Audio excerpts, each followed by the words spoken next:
Hi everybody, welcome to Shell Lectures. So this is part 3 of chemical equilibrium lesson and the heading is factors affecting the equilibrium constant.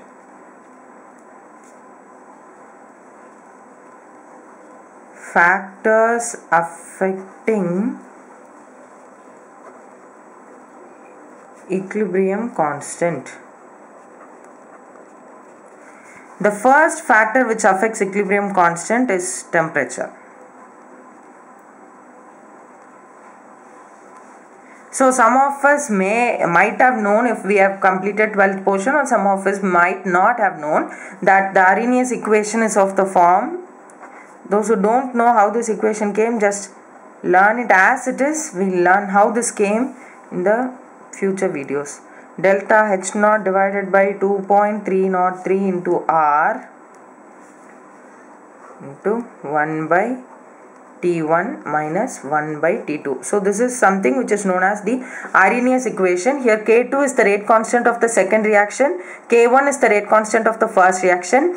Delta H, if it's positive, then it will be endothermic. If it's negative, then it will be exothermic, and 2.303 is a constant value. R is the gas constant. T1 is the temperature of the first and T2 is the temperature of the second. So when I expand this and write log anything by anything is actually log K2 minus log K1, right? Log K2 minus log K1 equals delta H naught divided by 2.303 R into, when you cross multiply this, what will happen? T2 minus T1 divided by T1 T2. Okay, so this is how the equation looks. So from this itself we can come to know we are talking about this equilibrium constant.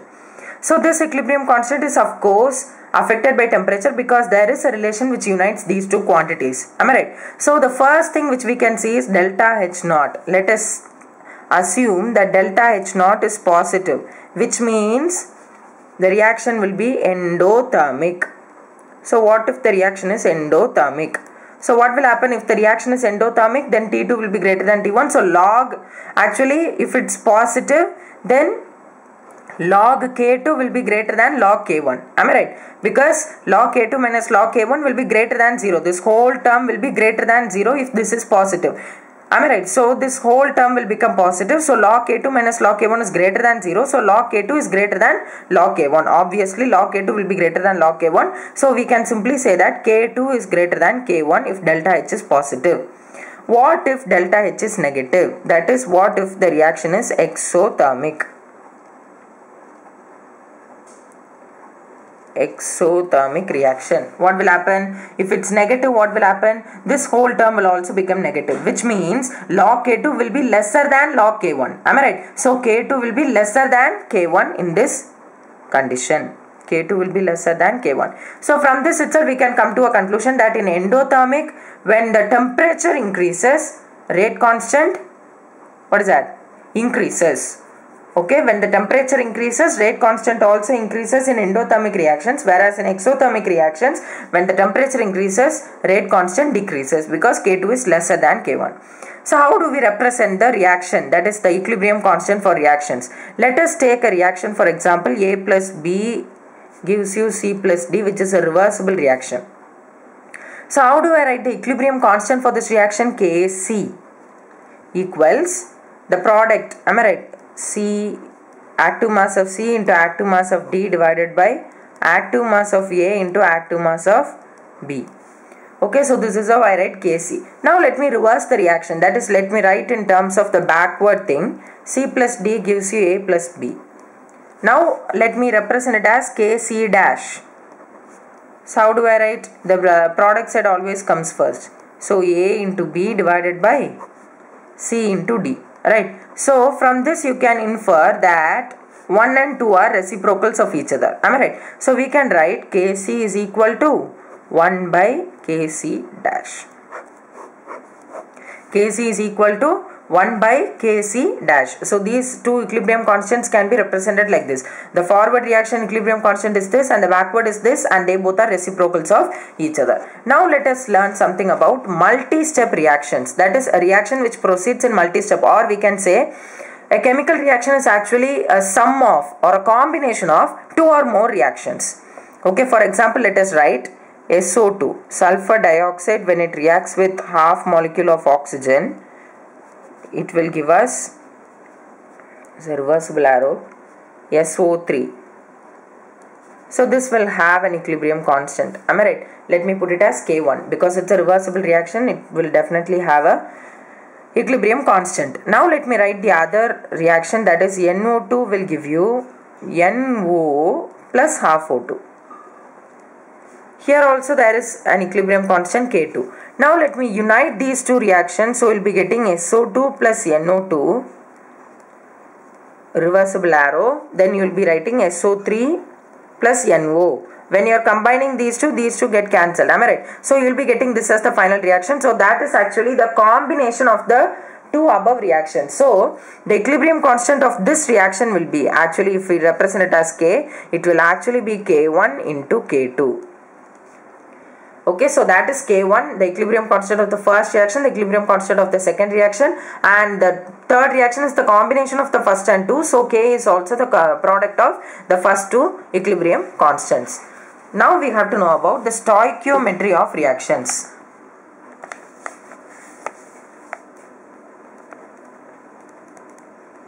So we know about stoichiometry, that is the coefficient which is written. For example, if we have a value like A in reactions, then N, if I write Na plus Mb, then here N and M are stoichiometric coefficients. Okay, so let me write a reversible reaction, for example, 2NO2, reversible arrow, N2 plus 2O2. So this is a reversible reaction which I have written, and definitely this will have an equilibrium constant. Am I right? So let me write it down. Kc is equal to N2 stays as it is. O2 has a stoichiometric coefficient, that is 2, right? So I have to raise this to the power 2 divided by NO2, that is also raised to the power 2 because there is a stoichiometric coefficient here. So this is how I write Kc for this equation. Now let this be considered as A. Let this reaction be considered as A. Now the first thing which I am going to do is, I am going to divide the whole equation by 2. I am going to divide the whole equation by 2. So what will happen? 2NO2 by 2 gives you NO2. And reversible arrow, N2 by 2 gives you half N2. Am I right? Half N2. And 2O2 plus, 2O2 divided by 2 gives you O2.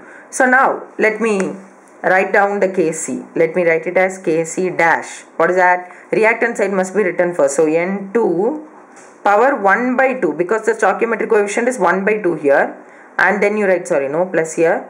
It's a product O2 divided by NO2.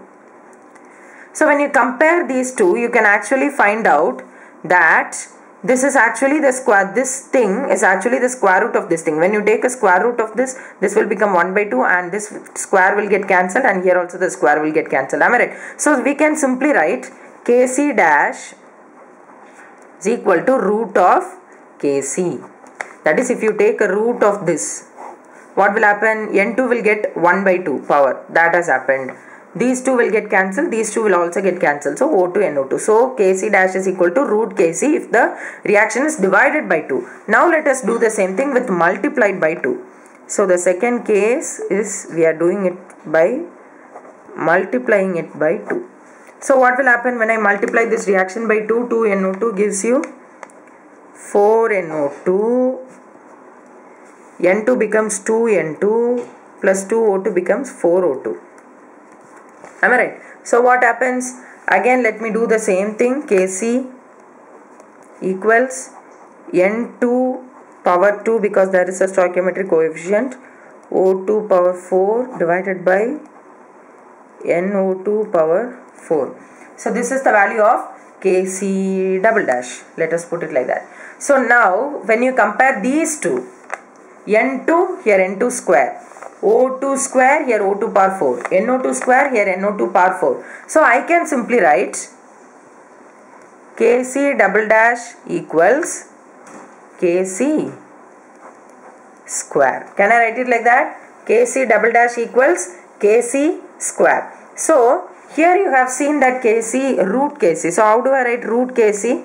When I write root Kc, I write it as Kc power 1 by 2. Am I right? So here you have Kc power 1 by 2 and here you have Kc square. So from this we can derive a general thing, that is, whenever a reaction is divided by 2, the resultant equilibrium constant will be actually Kc power 1 by n. Okay, so the resultant equilibrium constant will be Kc power 1 by n, and here the resultant constant will be Kc power n. Okay, so this is what we have derived from this thing. So this is all about factors which affect the equilibrium constant. We can also go through a simple topic along with this video, that is degree of dissociation.